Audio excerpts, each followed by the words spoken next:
G'day everybody and welcome back to the channel. What have we got in front of us today? Our little HOWA 1500 mini action chambered in a 300 Blackout. As you can see, not in the factory stock, not in the factory HOWA stock.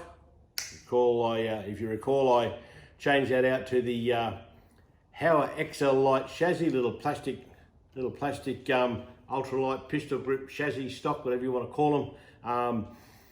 Yeah, that popped up and I grabbed it, and because I felt that the factory stock was just contacting the barrel in a couple of places, and I think that was much to the detriment of the results of the rifle. So had a punt with this.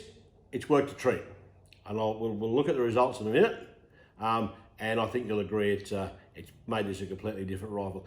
It's still a very lovely little rifle to shoot. They mount so much differently with these pistol grips and these little short stocks, little short rifles. They're not like the longer rifles. These things, as I said in the last video, they mount almost like a competition shotgun.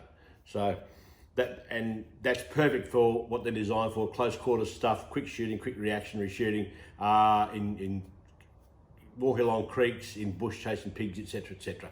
So we've mounted on top of it a Nico Sterling 1-4x24 bore ready scope. LPVOs, little low power variable optics. You don't want these big monstrous scopes in these things. The scopes are physically too big for these little guns, and you want low power because what you're going to be shooting at is going to be, as a rule, close. No big long shots with these things. And if you're up on 10 power, 8 power or something, and say Mr. Pig pops his head up at 30 meters, you look for him through the scope, all you see is a big black lump of fluff. So we keep these LVPOs, and I love them. I really do. I love the Nico Sterling scopes. Highly underrated, and they will do the job. But anyway, let's not bugger eyes around. Let's have a look at some results, and we'll see where we go from there. Stick around. All right, what did we load with? We loaded up with some of my cut down 223 brass that I turned into 300 Blackout brass. That's just scungy old PPU 223. Did a video on that, cut it down, ran it through the dies, necked it, etc., etc., trimmed it. Now functional through our 300 Blackout brass. So there we go. Send it all flying with ADI 2207 powder. 2205 is the preferred powder for these. Apparently you can't get it. It's nowhere. Don't worry about it. No point in getting excited. This is quite a reasonable substitute. You can get it. It's around. So yeah. Winchester, make it all go bang with Winchester small rifle primers. Again, little bits of gold, these things. You can get them, but gee, I tell you what, they're starting to get dear and they're starting to get scarce. So if you can get them and hang on to them. Right, what did we throw? Spears, just spear soft point projectiles. That's all we're using for these things. We've got the 150 soft point Spitzers. Big flat base things. Flat base exposed soft point things. Nothing flash about that. We've got some 165s. Same setup.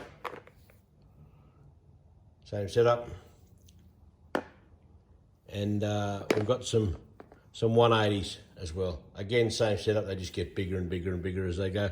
I also got some 200s. I also shot some 200s, which are the same setup as these. I'm out of them. I have none left. So there we go. Before we go any further, I'll do my reloading disclaimer. What I do for reloading works for me and me only. It may or may not necessarily work for you in your weapons. I suggest if you want to get stuck into this reloading caper, whilst it's all a lot of fun, it can be a bit dangerous. Be very, very careful. Consult as much reference data as you can, and I suggest when you're developing loads, start right down the bottom of the load spectrum and walk up the ladder very, very, very gently. Any signs of pressure, stop. Okay, you want to turn these things, you want to fill these things to the brim with powder and turn them into absolute dynamite rocket ships and blow your face off. That's on you and not me, so don't blame me, that's you. Righto, let's get into this. Rightio, results time.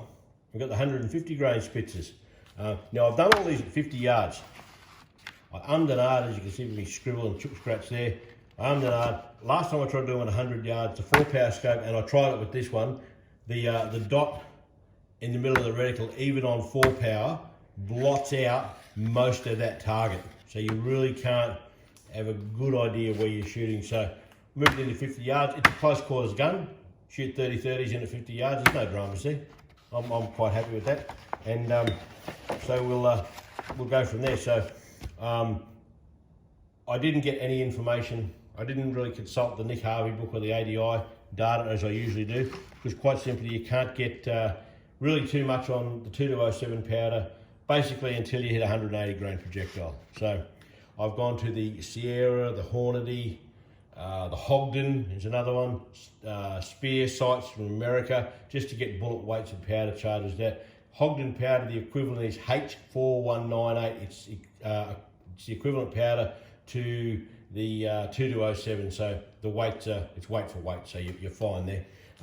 So being at 50 yards, I'm not overly concerned about these numbers here. You know, you start sprouting something 50 yards, I'll just get slaughtered. The Queen Street snipers will give it to me over that. So I'm just more concerned with consistency of where it's dropping, it's dropping the projectiles, the shape of the cluster, where it is. It's not all over the shot. And we've started out pretty good, as you can see. 17.3 grains at 2207. Now, as I go up, I'm only going to go up in 0.2 of a grain increments, because you quite simply don't have that much powder to play with in these things. The upside of that is your powder density in your case is quite good. Your case is full or very close to it, 99, 9 times out of 10. So, and that's fine. That's fine. I've got no issue with that whatsoever. All these, I checked them as I went. There's no pressure signs, no issues with anything. So we're good to go. 17.3 straight out. That's a 4-shot group, because I'm sure I did the 4-shot groups just in case you get a bad trigger pull or something happens. You know, one doesn't go bang or whatever. We do a 4-shot group. Okay, that's 4 there. Little fly there, big deal. That's 2 in that hole there. So that's fine. That's 17.3. He's fine straight up. Live with that. We go to 17.5. Yeah, a little bit big, but it's putting them together. It's keeping them there or thereabouts, because on the day I spoke about that wind, and it really did sound like, I tried to film there, but it just sounded like the space shuttle was taking off above your head, and it was just pointless. You couldn't do anything. You know, you couldn't even make the tripod stand up half the time. So there we go, play the cards we're dealt. So this is the way we're doing it today. Okay, 17.7. Oh, there he is. Nice and consistent down there. A little bit of fly there, but look, that's not foul. That's not foul. And we go to 17.9. Boom, boom, boom. Little fly, more than likely me. That's nice and straight up and down. Nice and straight up and down. That's a little ragged hole there. So that's keeping them consistent. Now that wind was going that way on the other day when I was out there. So it was basically 3 o'clock to 9 o'clock, straight across at really felt like 10 million miles an hour. It's bloody terrible, to tell you the truth, but that's the way it goes. All right, so we'll get our next card up. We're on the 165s now, I think. We are. There it is. Okay. Boom, boom, boom, boom. So I'm going to a bullseye's a fly. How about that? But anyway, that's fine. But that's a nice little cluster. You're not upset with that. You got to remember, you're firing these volleys of shots. And one thing I did notice about this thing, it warms up, but it doesn't get too hot. And I think that's because the barrel's quite well ventilated. It's not really constricted in the stock, if you like. So it's got the ventilated chassis around it, and it works quite well. It got warm, but not overly hot. So we're right there. And you're not going to fire these great volleys of shots in a hunting situation. You fire 2 or 3, and that's it. You're done for half an hour. So you're right there. So this one's a little bit all over the shop, but still not foul, or contained within there or thereabouts. So we're fine. That's 16.8. We've gone up from 16.6 to 16.8, up our 0.2 of a grain. Okay. Now we're starting to tighten up a bit. Where are we? 17 grain, 17 flat. Yeah, that's not too bad. That's all consistent. You're not going to, and again, these things, as a rule, you're not aiming at little things. These are, you're going to be aiming at pigs and all that shit that's going to be big and close. So that's fine. You're quite confident in that. And where are we here? 17.2. That was the max load that I could find. 1, 2. But there's 2. That's 2 in one hole. That little raggedy bit there. That's 2. So there's something there to work with. All right. So again, I'm not worried about these numbers. These measurement numbers that I've made. I mean, that's at 50 yards. I don't want to get the grief over that, sprouting about that, because everybody knows better except me. So I'll leave that. I'll leave that to the to Monday's experts. Right. Okay, that's the way. What are we up to? The 180s. Starting to get big stones now. Big ones. There he is. And that is a nice little cluster. Even that in one, in with it's not that bad. You know, 180, 17 grains flat of powder. That's working quite well. 17.2, blew them out just a little bit still. Nothing wrong with that. You live with that. Make it center. That's still not foul. That's okay. 17.4, up 0.2 of a grain. Again, not bad at all. At 60, 70 yards, that's fine. You're gonna hit what you aim at. These things have got big areas, big kill areas. These things, you know, you don't have to be, you know, hitting them in the eyeball and all that. These things got big kill areas, and you know these little mini actions. You got good quick follow up shots. If you could, you know, wing one and you got to knock him down again, so that's fine. 17.6 the max. That blew out a little bit. But you know, take what you can out of that. Still not upset with that. You probably wouldn't touch that one, but now the big rocks, 200 grainers. Now these things, I'm going to admit these things give me the shits a bit, because I bought them, found them because I was just going to experiment with them with my 300 Win Mag, and I was never serious about doing them with them, but everything I put them in, they shoot well in. They're asking more questions than they're answering, so we started with 15.2 grains of powder, and that's only a 3-shot group because me shot at the wrong target, right? But 3 shots, look at that. That was going somewhere. That was going somewhere. Okay? So there's the 4. There's the 4 there, 15.4. Again, we're up our 0.2 of a grain. That's your 4 there. That's not foul. That's not foul at all. The thing I don't like about the 200, the velocities aren't that quick. It's a big rock, you hit something, you're going to knock it over, but the velocities aren't that quick. And with these, they're a tiny bullet with a relatively tiny charge of powder. You really don't want to give away too much velocity. You know, you're getting down to that low 1200, 1300s, and yeah. But anyway, they shoot well. They shoot where you point, you know. Again, 15.6, we're up another 0.2. That's not foul. Boom, boom, boom. Even if, you know, if that's the worst fly you're ever going to do, that's all right. That's no dramas at all. We go up to 15.8, the maximum load that I could find. That's, again, nothing wrong with that. Nothing wrong with that at all. So, yeah, so the old 200s, they ask more questions than they answer for some stupid reason, you know. And we also did this little comparison before I shot each extra volume of shots, each target. I put a target up just to try and gauge how much each bullet's dropping as you go up to the next bullet size, etc., etc. Now, your 150s, your 165s, your 180s, your 200s. That's them there. So there really is no drop. There really is, at that distance, and at 50 yards you probably wouldn't expect there to be, but there really isn't an appreciable drop. You know, there's no big holdover. So that was just something I found a bit interesting. And these, the old 190 grain sub-X, the big subsonics. Okay, there they are. Funny looking thing they are, but they're designed for subsonic velocities.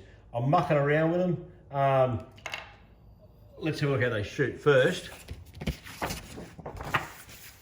Okay. Now what would I say? That was an 8-inch drop at 50 yards. Yeah, the drop is like 8 or 10 inches. It's quite substantial. Because they're big and fat, and they ain't going real fast. So they come out and they start falling. They shoot almost like a banana. But anyway, that's 5 shots. That's not foul. That's 2 there, but that's 5 shots. That's not the worst you'll ever do. That is not the worst you'll ever do. So you know. Let's take a little break, and we've got something else in store. Righto, here we go. Part two of load testing and development for the 300 Blackout. We did the big projectiles, and I'm quite satisfied with that. I think we'll get some loads to use out of that. There's no question there. But been looking around on the different Facebook pages and that to do with all these things. A lot of people muck around at the smaller ones, so I thought, well, I'd have a crack at that. So yeah, we had a punt, and same old brass, had the same bucket, the cut down 223 brass. Again, the Winchester small rifle primers, the ADI 2207 powder, same, all the same stuff. Well, what do I got this time? We've got the 125 grain Hornady SSTs. They're a nice little projectile, those things. They're a nice little thing, little flat base, red tip little beastie, little cannula in it. Oh yeah, I do like them. I like them. Okay, a lot of people have, from anecdotally anyway, seem to have good success with those. We've got the 125 grain TNT spear hollow points. There they are. That's him, little, oh, come in here, dropped him. There he is, a little flat base hollow point, little beastie there, nothing flash about there. Very small hollow point. And that, which is quite interesting. But I've had a lot of luck with a lot of spear hollow point projectiles, spear projectiles in general, but a lot of luck with hollow point spears in a number of the calibers I shoot, and so keep cracking on with them. And so I could have 3 projectiles on the old 130 grain hollow point spears. Again, that same little flat base thing. Where is he? Little flat base thing. A nice big ass hollow point there. It's a real big one. I use them in my 308. I think Federal load them in their Fusion or PowerShock or something. I don't know. They load these. These things are dynamite. These people who say, oh, hollow points are no good for hunting, I say bullshit. These knock big pigs arse over head. Not an issue.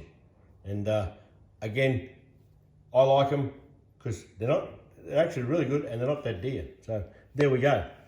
All right, let's have a look at some of these results, because these were quite interesting, to say the least.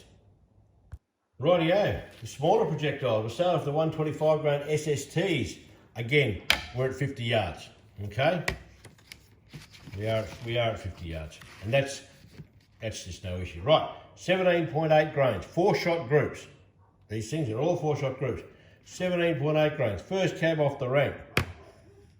There he goes. That's just a raggedy little hole there. That is just a one ragged hole. 17.8. You don't get much better than that, do you? Yeah, bullshit. Another raggedy little hole. 4 in one hole. There we go. No space between them. So you'd have to say you're onto something there, I reckon. So 18 grains, and someone sent me that load, and yeah, happy with that. Let's crack up to 18.2. Geez, you'd take that too, wouldn't you? You would, honestly, you'd take that. If that's your flyer, gee, you're doing well. You know, if you're upset with that as your flyer, you're a bit hard to please. Another raggedy hole. That's 3 there. That is 3 in that hole there. So you're happy with that. 18.4. Now I've making up a couple of these loads just so I can get 4 loads per projectile. And 18.4. Another ragged hole. So we've kicked off there, and like it's asking more questions than answering. So we've got 4 that you can use there. Those 2, 18 flat. Where is it? 18 flat and 18.2 are your 2. So nothing wrong with that.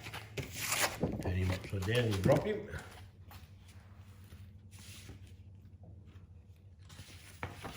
Right, what have we got? The 125 grain spears. The 125 grain spear hollow points.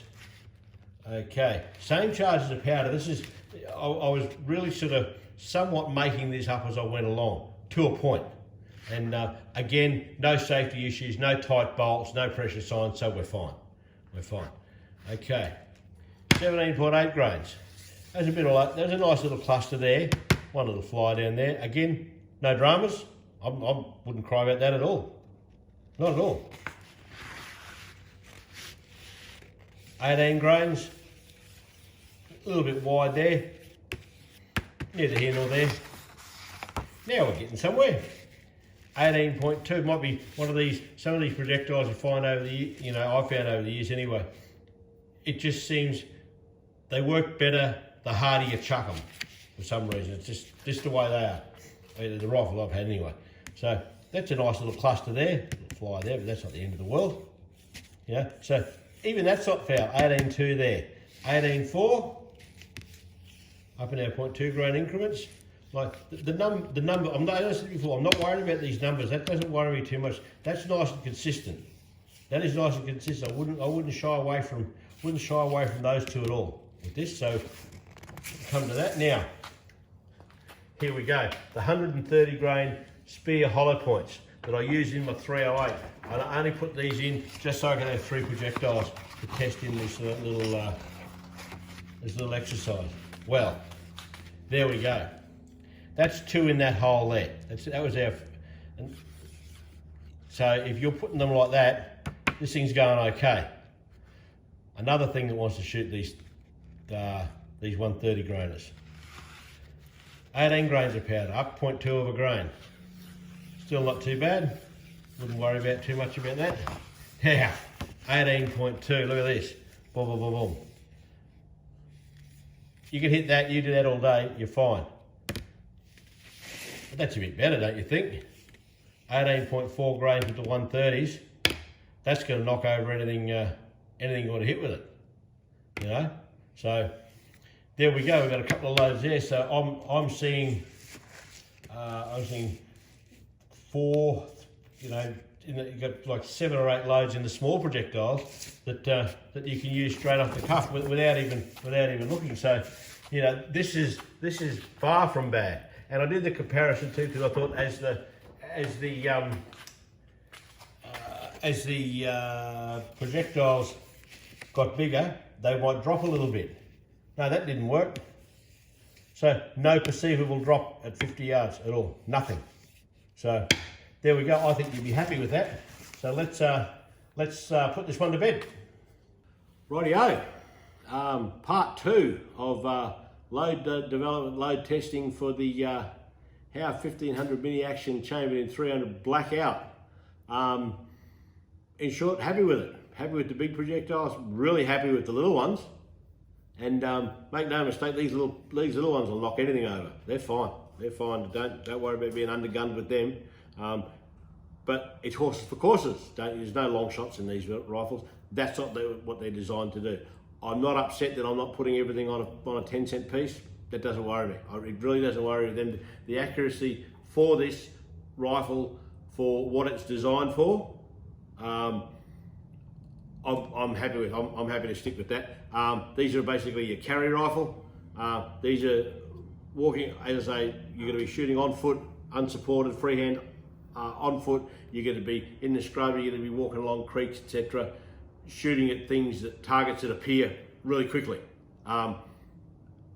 much like target shooting, if you like. And these rifles, size of it, etc., perfectly designed for it. This is a beautiful rifle for that. The low power scope, perfect for it. So I'm going to keep on with that. So part 2 would suggest there's a part 3. Yes, there is, because I had a visitor the other day, Gregory the Unicorn. He came round, he shit in my yard, he shit out some 300 Blackout brass. How about that? You don't see that very often. I got a bit of it, and I might get a little bit more if I can. I'll hunt around. A lot of people say that you cut down to 223 brass, you don't get the same performance. One thing I did notice, did have a couple of tight feeds, just a little bit tight, but strangely, when bang, they weren't tight coming out. So once they fire form, they should be okay. But I can get, if I found this 300 Blackout, if I can get it at the price I got it for, I'll be more than happy with that. and I've also got some CCI Magnum small rifle primers. These are actually the recommended primer for a 300 Blackout load. So I'm going to put these, I'll do the same test again. I'll do the same test again, same projectiles. I'm not going to use the 200s because I'm not going to shoot them, and I'm not going to use the subsonics because I don't think subsonics are the go for these little things. I don't think there's enough puff in them, and besides, we're not allowed to have suppressors up here anyway, bloody nanny state. But anyway, that's my beef, my high horse for the day. So I'll put these magnums in, see how they go, see if I can give them a bit more accuracy and a little bit more zip. I will be watching pressure signs, and if they start showing pressure signs, I'll just bail out and go back to my small rifle primers and be happy with the world. So there we go. 300 Blackout Part 2, done and dusted. Looking forward to Part 3. So stick around to be notifications of that. Please like this video if you like it. I hope you got something out of it. I do enjoy making these things. Subscribe to my channel, that'd be even better. That'd be great. The more numbers, the more it helps things out, the more we can do. And I've got plenty more of this coming, so don't worry, there's lots of this coming. So I'll sign this one off. You can tell your wife, you can tell your girlfriend, you can tell them both. No matter to me, I don't care. Just go 2 clicks up. Ta-da.